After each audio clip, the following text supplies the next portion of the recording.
Hi everyone, this is Alchemist 2 and I'm back again with another movie review. I recently got to see a movie that I had been waiting for a long time for, and that would be The Family. And before any of you haters out there flame me to death, this is the movie that I think a lot of Sopranos fans would really have wanted to see. It just felt like how the series should have ended. It's actually based on a book called Malavita. Um, and there are references. It breaks the fourth wall quite a bit with DeNiro when he goes to the film festival proctored by the English professor, and they show Goodfellas, and I was just laughing my butt off at that because I thought it was really, really quite funny. I thought, they broke the fourth wall, and Vincent Pastore was in it, and I couldn't think of his name right away. I thought, oh, it's him, and of course I had a fangirl moment, and then I couldn't think of his name, and I felt like a complete idiot. But Vinny Pastore, he was in it as a cameo. He was just excellent as he is in everything, but he hadn't really been in much of anything because of all the controversy with Sopranos, blah blah blah blah blah. But I still think that he did a superb job, and I just absolutely loved him in this. But Bobby De Niro, he was the main factor, of course, and the wife, Maggie, she was absolutely terrific, and the young children, uh, the young actor who played Warren and the actress who played Bella, they were c'est magnifique. How could I not say that? Because it takes place in Normandy. Um, I really enjoyed this movie. I thought it was absolutely tremendous. And of course, my dad was expecting it to be a comedy, which it was a comedy in certain aspects of it. But it was also a drama and a tragedy. And I'm not going to say what it's about, but from the title alone and Bobby De Niro being the main character, it's pretty uh, obvious what this movie is going to be about. Um, this is a great film. I think that this is probably the best film I've seen in a good long while for the fall. And it's co-produced by Martin Scorsese, my idol, and he just he really does a bang-up job. And there are a lot of things that are funny about this film, enjoyable, it's entertaining. There are no slow spots in it. It just keeps a direct pace and doesn't hold back, and just get ready for the ride of your life, because there are situations within this movie itself that you are just hanging on pins and needles, and it is just absolutely ridiculous how much adrenaline was actually running through my system when I saw what happened. I'm not going to say what, but it just kept me on the edge of my seat the entire time. So I was engaged, and I was ready for the long haul. I thought, yeah, bring it. But it was truly epic, and I just thought that it was just absolutely incredible. And this is the way The Sopranos should have ended. David Chase, take note, please. Just to say, this is how I would have wanted to have seen it done, and it was just absolutely. I'm gonna start speaking Italian. No, I'm not gonna do that. But I really thought that it was just absolutely tremendous, and just really a phenomenal film, and the best movie I've seen in a good long while, like I said. And I'm gonna give it 2 thumbs up, 5 stars, hands down, across the board, no debate, no qualms, no queries, nada. This movie was perfect in all ways, shapes, and forms, and I didn't find any quibbles about it. It presented itself as a movie where you were expecting one thing, but there were a lot of twists, and it just had that good mood, I thought, for any movie in this genre. And it followed. I know a lot of people are going to say, oh no, it's formulaic and you can really predict what's going to. Well, yeah, you can, because you thought that it was going to lead up to that point. But honestly, I still think that this film holds up, and I still believe that it's very entertaining. And Robert De Niro is just, he's a class act, and he does superior amounts of work, and he's just a consummate actor. Um, I thought that Vincent was great, and Tommy Lee Jones as the foil for Giovanni. I love saying that name because I actually have an uncle Giovanni. His real name's Jack, but I call him Zio Giovanni because he was born in Genoa. He's only related to me by marriage, but I feel like he's my uncle, and I have no Italian heritage. Well, I think in a past life I more than likely was Italian because there are a lot of things that I say, oh yeah, I know what this is about. I understand. I can connect, and I don't know why I feel this way, but I just do. There really is no other purpose other than my past lives. Um, I'm not really sure what else to say other than I absolutely adored this film, and the panorama of Normandy was really pretty. Uh, just the jokes about Americans are all very true, and it just reminds me of conversations I have with my friends online, especially from from England. And I'm kind of wondering if anybody out there is actually from another country. Could you please tell me, is it really true that you cannot find peanut butter in your particular country? Because I guess it's just an American thing. But I was I was talking to my friend Rob about peanut butter and jelly, and he said, "What on earth is peanut butter and jelly?" I thought, oh, you have not lived if you have not eaten a peanut butter and jelly sandwich. I must make you one when you come over to the States. So I can't believe I just said sandwich. I was almost going to say sandwich, but anyway. Um, I will give you my sandwich, but uh, why am I saying that with an accent? Anyhow, it's just really a very entertaining film. It'll keep you on the edge. It'll keep your teeth clenched. It'll keep your adrenaline running through your body.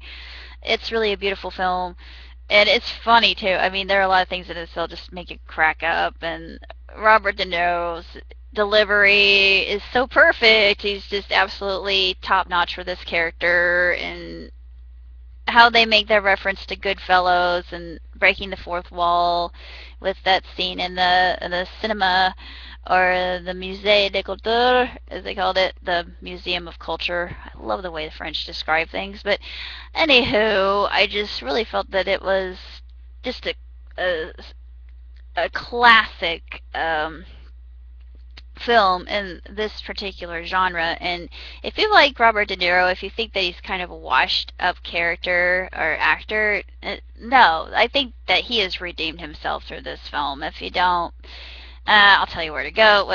No, I won't. Actually, I won't. I'm too nice for that, and I'm too much of a lady for that.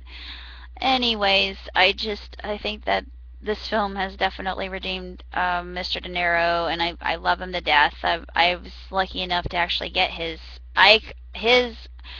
his autograph is the pinnacle, the acme, the bismuth of my collection, and I never thought that I was going to get one from him, but luckily I did. And Vinny Pastore actually sent me an autograph too. They were both very quick about it. I didn't think that I had to wait that long, and it came at a time when I was really feeling down in the dumps and just like, oh, my life is over, and what am I going to do with myself? Where am I going? I'm not sure what I'm doing. It just happened when I needed it the most, and I don't know how they planned that, but both he and Vinny are just really sweet people and down to earth, and I love them like they're my fathers. And I know this sounds kind of weird, maybe a little bit creepy, but I just feel like they're part of my family, and like I know them. It's weird, I know, but I'm hoping that I can actually meet he and Robert at some point in time. I would probably say, "Hey, Bobby, come here. I'm gonna kiss you, and you're not gonna do anything about it." But he'd be like, "Oh yeah, you're that crazy girl. Yep, I'm the crazy girl. I'm the crazy girl who loves you, and I can't help it because I admire you so much." That's what I would be like, kiss you all over. Yeah, you can't get away. You will be kissed, whether you like it or not. And I will huggle you until you can't be huggled anymore, until your arms fall off. But yeah, that's basically my form of affection. I will kiss you and I will hug you and I will I will do so until you cannot feel anything anymore.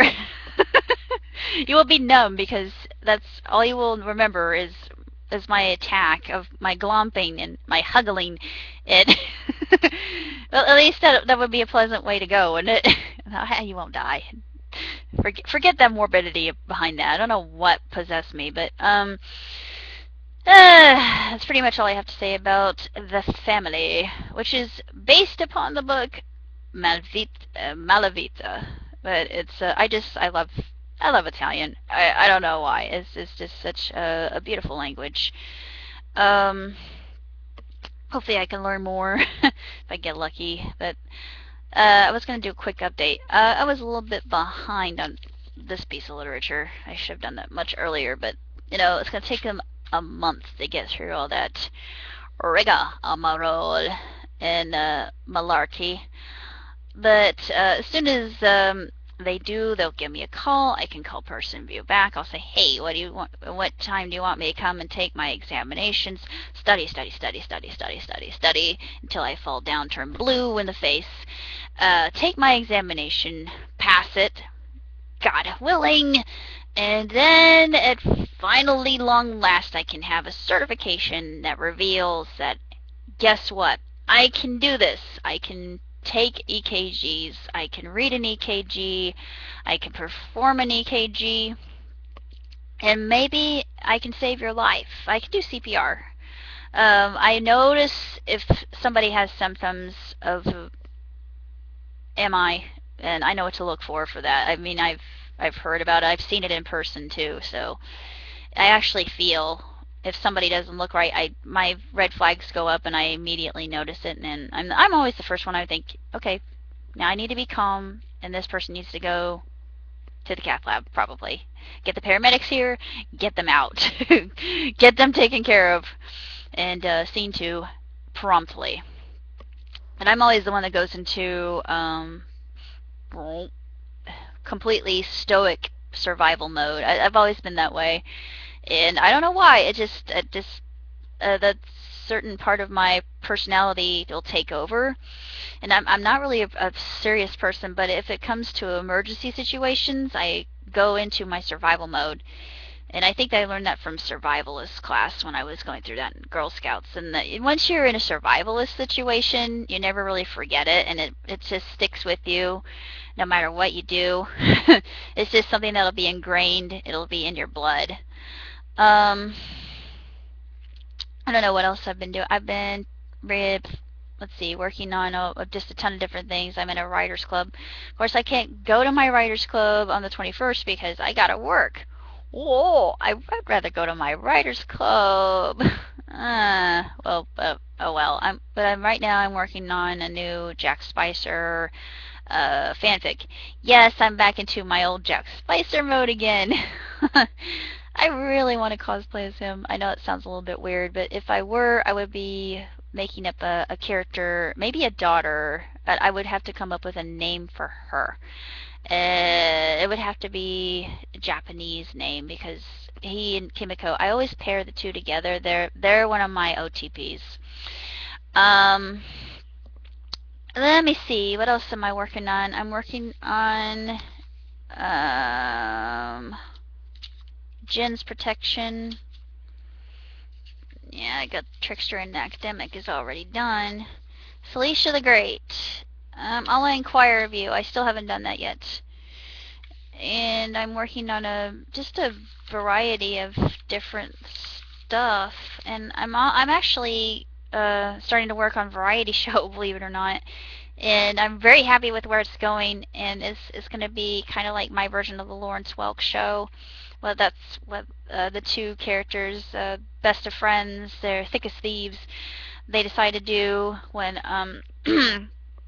they get back together, and they do the very first scene when they reunite is they build their set, and they do it to one of my favorite TV show themes of all time, which would be Perfect Strangers.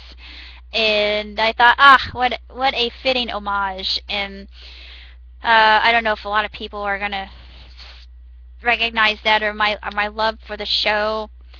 But it's gonna be a lot of fun to actually do. And if anybody knows of anybody who's accepting scripts, I would love to send one their way. I have got a ton of them that that could be reviewed. I do not rewrite. Whatever I write stays written, but if there needs to be tweaks here and there, I can totally understand that, and I will look to that and definitely get back with you if you're interested in making my script into film or doing stage production. But I get royalty. I get whatever royalties from that, and I would just be absolutely flattered and honored. And if anybody knows anything, just let me know. I'm doing some searching on the internet, and I really haven't found anything yet. But I'm still gonna work on that, and I will hopefully get published at some point in time, because that's my ultimate goal. I really want to be a producer. I mean, I'm gonna start just doing what comes naturally to be more practical, because that producer ambition is way out there. My dad says, you have to think more logically, my dear. You have to be more rational, and don't be such a dreamer, in other words. Well, I'm never going to stop dreaming. I'm going to keep focused on that goal, and then that dream is going to become a reality. Because I can see myself in my director's beret and my scarf, and directing people in my first feature film, whatever that's going to be, someday. And then I can use my money for traveling and helping others. I rather would help others, because I think that's the most beneficial way to use money. It's basically all I have to say, and I've spoken enough. So I shall see you later. Live long and prosper, and ciao!